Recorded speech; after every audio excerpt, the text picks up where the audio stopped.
Assalamualaikum warahmatullahi wabarakatuh. Bismillah, alhamdulillah, wassalatu wassalam ala rasulillah Sayyidina Muhammad ibn Abdullah wa ala alihi wa sahbihi wa man wala. Wala hawla wala quwwata illa billah. Sahaja hadirin wal habib, wabil khusus para tokoh agama, para sepuh, juga sahaja muslimin muslimat, jamaah sholawat hariah sebutan kula wajaki. Moga-moga kita sahaja sami-sami termasuk golongan orang-orang semulja ya bina Allah Subhanahu wa taala. Amin amin. Ya rabbal alamin. Para rekan sahaja jamaah hadirin wal hadirat rahimakumullah. Melanjutkan dari kajian tentang ibadah kurban.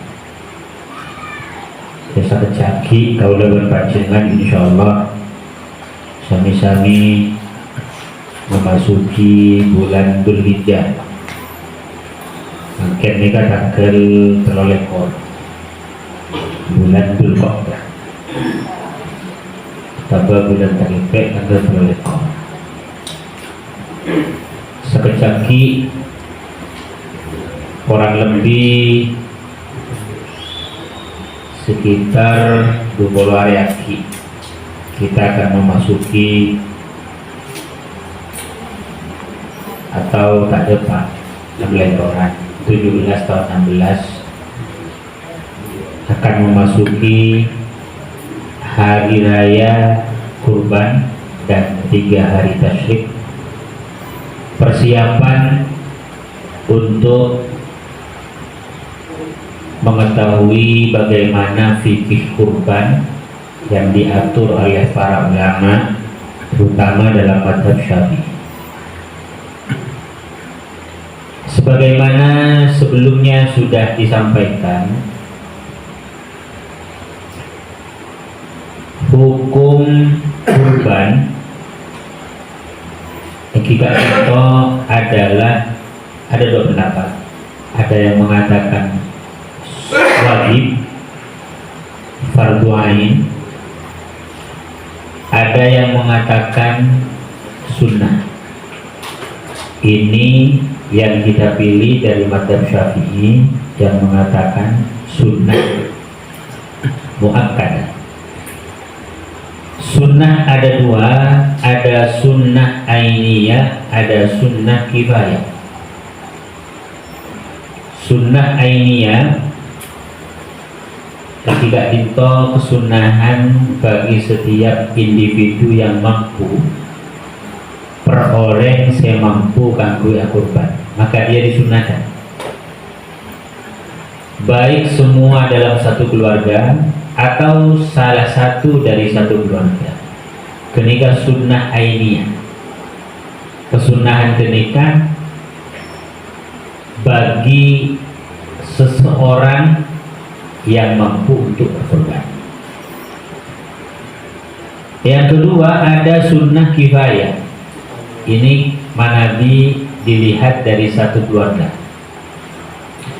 Satu keluarga, satu kakak itu dianjurkan untuk berkorban walaupun satu orang, di antara mereka walaupun satu kambing. Maka kesunahan sunnah kifayah bagi keluarga tersebut gugur kalau sudah ada yang melaksanakan salah satu dari mereka.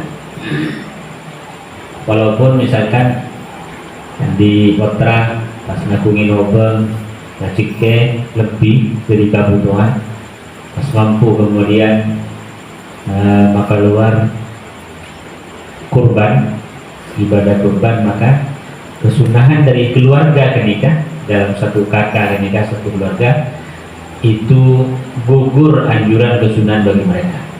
Tapi nanti kalau mampu selain ngasih melasari kurban, maka sunnah bagi dia namanya sunnah ainiyah, sunnah perorangan jika dia sudah mampu untuk berkurban. Satu kambing jatahnya hingga dinto untuk satu orang.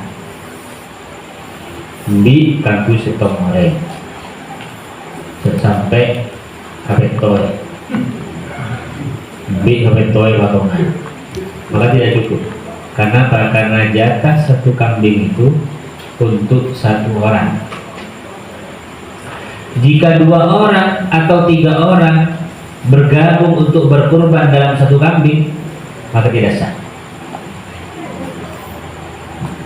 Misalkan ada 2 orang, ayo korban patongan, boleh apa? Ambil niat kaki, korban yang kedua ini, maka ketika rasa. Kenapa? Karena itu jatahnya untuk satu orang. Kemudian berbeda menadi, ada satu keluarga terdiri dari 10 orang. Misalkan boleh setong keluarga 10 orang. Atau di bawah 10 orang. Suami, istri dan anak 8 misalkan.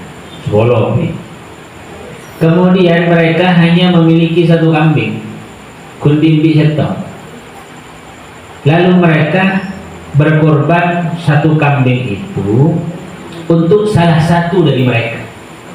Misalkan bapak ini bakal ada, Pak nikah kangkui korban nambian, satu keluarga, anak berdua, pas bapak beribu. Bapak saya korban. Lastari kangkui bapak, kemudian satu kambing ini untuk pahalanya dihadiahkan kepada semua yang ada di dalam keluarga tersebut. Apakah boleh? Boleh. Ini kan namanya perserikatan di dalam pahala. Mon dalam ibadah kurban satu kambing untuk semua orang tidak bisa. Jadi beda-beda. Gula kurban misalkan, pas pahala gula nikah, pahala kurban saya berikan kepada bapak, para ibu, kai, nyai, bisa. Tapi kurban saya, ketiba nih kurban di pas EKP toin misalkan tidak bisa, maka tidak sah. Bagaimana kalau kita mengadakan kurban dengan cara patungan? Boleh, boleh. Umpama beda orang petong orang patongan iuran, kan kui beli satu sapi, kan petong orang iuran bro. Misalkan harga sampai 30 juta, berarti bagi petong per orang nanti bayar sekian. Kenapa membelok-belok hari bagi petong? 4 juta lebih. Tapi telur bolong ini kan aja sampai raju, saklemi. Misalkan saklemi ke betul, maka nanti bayar sekian per orang. Setelah dibelikan sapi, niatkan korban untuk 7 orang tersebut. Boleh, boleh. Kenyaman korban patongan. Jadi cek teronong juga membuat arisan korban. Bagi kan petong orang per kelompok petong orang. Belum setahun nyicil sampai obeng ketika terkumpul menjadi sekian, sekiranya cukup eka beli sapi. Petong orang. Jadi nabung bersama-sama. Jatah ada kikai metong melihat harga sampai sesuatu apa. Target misalkan 30 juta. Berarti per orang sekian. Nanti nabungnya sekian. Karena catat. Nomor setong tersetor 3 juta. Nomor 2 masih 2,5 juta. Nanti sampai hari tahun berikutnya hampir hari raya dilunasi. Tak lunas maka nanti bisa cara nutupin dari kelompok ini. Jadi masih karena uang yang terkumpul sudah cukup untuk membeli sapi dan sapi tersebut sudah cukup umur. Kami aman mengenai abah nikah tak resah long membolong belum setahun terkumpul korban mereka betul. Makai bentang bisa, nikah patungan. Mana bi ikat bibi kan kau tuh ngabungin obeng lebih dari kebutuhan. Nggak mungkin. Korbanan misalkan kan butuh obeng bungkol, mau obeng nambi misalkan, misalkan 2 juta. Saya pas 2 juta ini kan kau tuh lebih dari kebutuhan wajib sehari-hari. Berencana bini, berencana anak, berencana macam. Mari kebutuhan saya wajib berhutang, mari wakona, mari senikah, mak lebih korban. Lagi butuh senikah, hitung mana? Tapi long membolong yang sing setnya dari korban, jatuh kan 10.000, kan 20.000, boleh 30.000 dia cek, boleh senikah sampai belum setahun, pas terkumpul bisa sebagai korban patungan beton. Kayaknya mana dulu? Ya karena mau boleh sini. Berbagai ibadah. Pembagian dari nanti padanya bagaimana jatah dagingnya?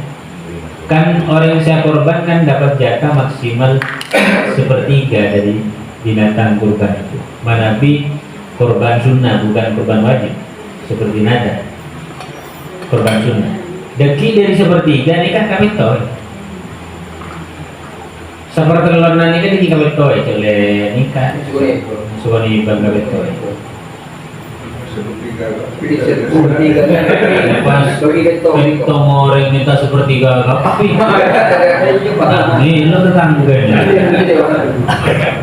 maksudnya 1/3 untuk yang berkorban karena itu tapi kini kan orang yang saya korban kini kan bernipas target sampai 1/3 maksimal iya memang 1/3 kan saya paling penting apa yang penting dia makan dari sebagian daging kurban mengambil bagian daging yang paling bagus kemudian dimakan niat tabarukan dari binatang kurban untuk ibadah kepada Allah. Ini pas seperti telur nih apa langsung? Saya seperti telur nangdi ya. Pada masa ini dari tapi orang ini dia kurban sekali meninggal.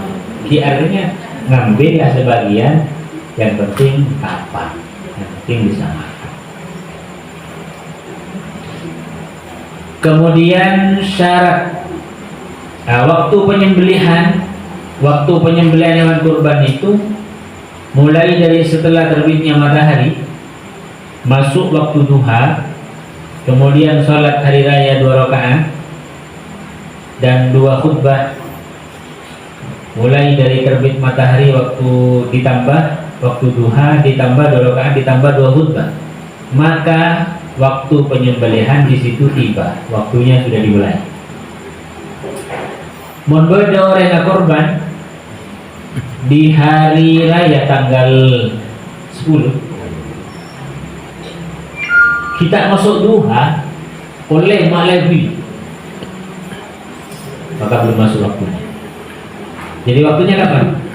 Setelah terbit matahari masuk waktu duha plus ditambah 2 rakaat Idul Adha plus ditambah waktunya khutbah ringan-ringan 2 khutbah, mari ketika selesai disitulah sudah mulai masuk waktunya menyembelih kurban. Sampai kapan? Sampai nanti tanggal 13 Dzulhijjah pada hari tasyrik yang terakhir tanggal 13 setelah asar, yaitu pada terbit matahari. apa? Bukan terbit, terbenam, terbenam matahari. Jadi 3 hari 4 hari dengan tanggal 10, 11, 12, 13 itu waktu penyembelihan. Kini masyarakat ini kan seakan-akan waktu penyembelihan pun tanggal 10. Tak umum nyembeli tanggal kalau kebanyakan lestari sholat. tanggal 12 kebanyakan saya juga. Dia pinjam kurang ya. Padahal ketika masih ada waktu. Seakan-akan orang ini kan mulai buat hari raya tanggal 11 nikah seakan-akan sudah tidak ada kesempatan untuk berkorban. Padahal itu masih ada karena hari. Kalau 11, 12, 12.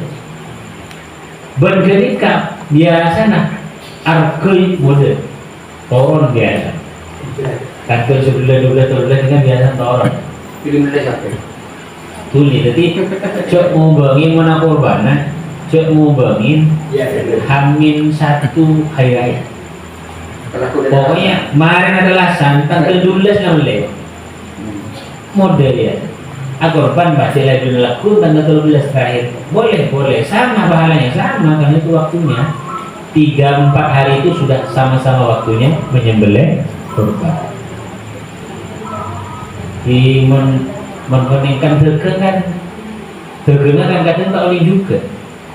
Cek penyembelihan korban ini kan sampai tanggal 12. Akhirnya, apa orang marina korban regen itu. Padahal itu kan, ketika ada waktu penyembelihan. Tidak tak, dan mengira larang. Saat belum ada lasan mengira larang cek melihat. Dan tak juga ada toron aska melihat. Tak peduli, orang dari orang. Muncul. Karena bidaknya musulah lama ada korban. Padahal kita amar.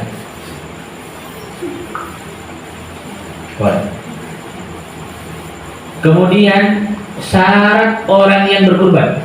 Syarat tak orang yang siap korban. 1, syaratnya harus muslim atau muslimah. Monta Islam korban kasar. Karena dia bukan muslim. Yang kedua, syaratnya adalah balik.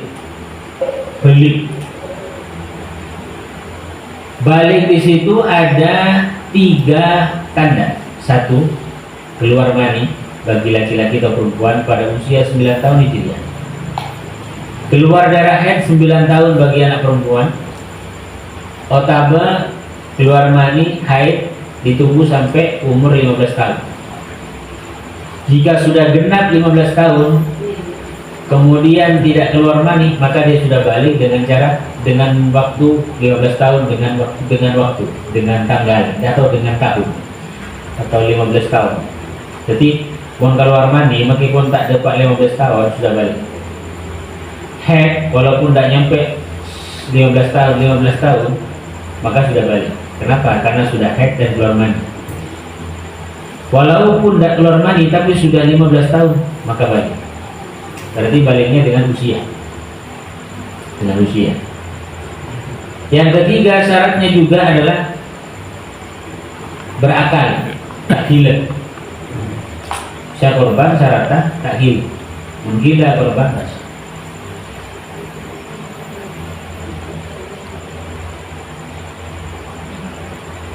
Gimana umpama boleh gila, boleh gila korban.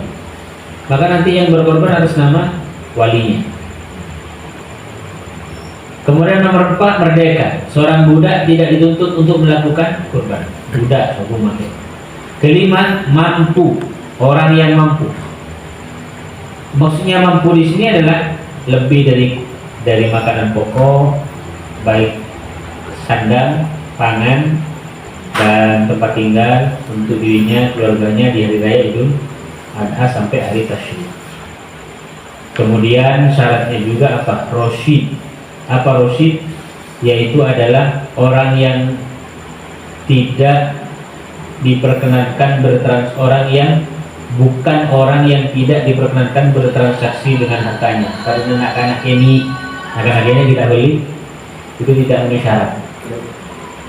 Makanya panjenengan umpama korban ngibe orang, Kak Dito dianjurkan bawalah orang yang sudah balik. Mungkin bayi tahu tak? Karena apa? Karena masih belum cukup syaratnya. Jadi panjenengan mau korban mungkin sapi, petong orang, maka bekta yang diutamakan sudah balik dan masih hidup. Diutamakan. Sekiodi. Mono umpama se pon odi nikah pon sombong, ki berde jatah. Terus bekta ase mate, tak masalah. Kenapa? Karena orang meninggal itu sudah tidak dianjurkan untuk berkorban. Cuma boleh nak potona korban beri korban hati, napa? Mengeluarkan korbannya untuk orang yang meninggal boleh. Malah ulama ada yang mengatakan tak boleh kecuali ada wasiat.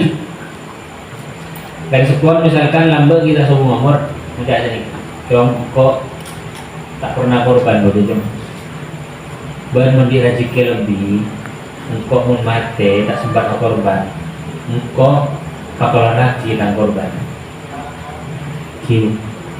Maka ini namanya wasiat. Pas mate sebelum umur yang sekolah, anak ternyata cukup omku banyak rezeki, maka wajib melaksanakan korban untuk orang tuanya yang sudah berwasiat.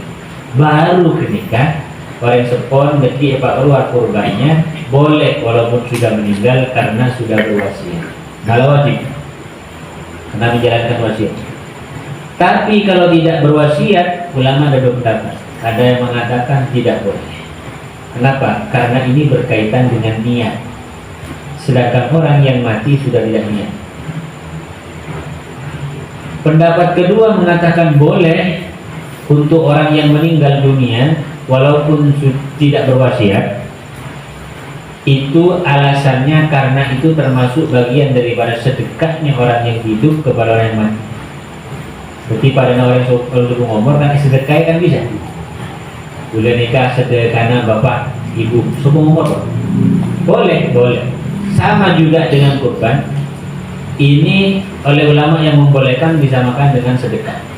Jadi bila bimbang menjadi rezeki bapak ibu sebelum umur boleh buat kurban. Ini kan korban bapak ibu nyai kai ibu boleh.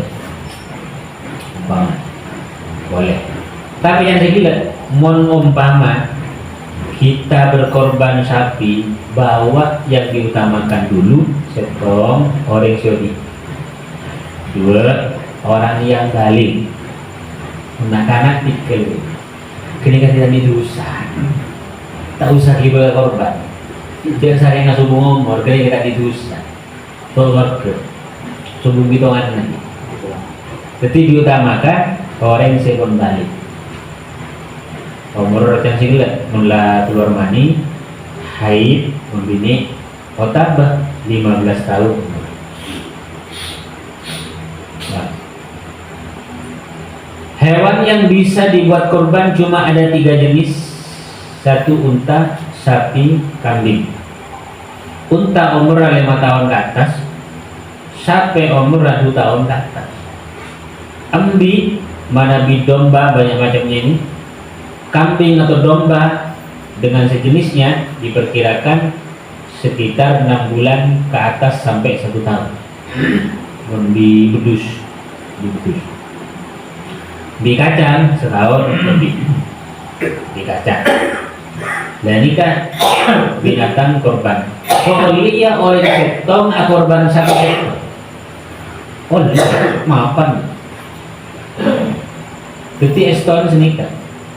Orang nikah sape memang jatah maksimal 7. Cek saya ke TV tak masalah. Kalau soki gitu kan, dia korban sape ke TV nya juga tak nyambil pakai top ke TV. Tak masalah. Bahkan per orang sape per orang. Ketong orang.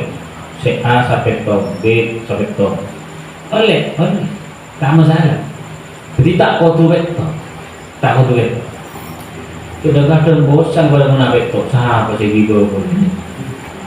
Beren guna galeman, keluarga guna galeman, bapak ibu, rekan, pas, berde boleh. Nah, lemak capek segi bosan. Tahu sasan bosan, lemak badan lemak ke lemak nih. Kan nyaman dia sering kendaraan bakal lemak dan lega gitu. Jadi tak usah sasan bosan, kudu betul, itu hanya maksimal untuk sapi kontak petong orek. Minimalnya tidak terhitung, setong ketini boleh, keduai boleh, keteloi boleh. Maksimalnya sampai 7. Jadi tak butuh betul.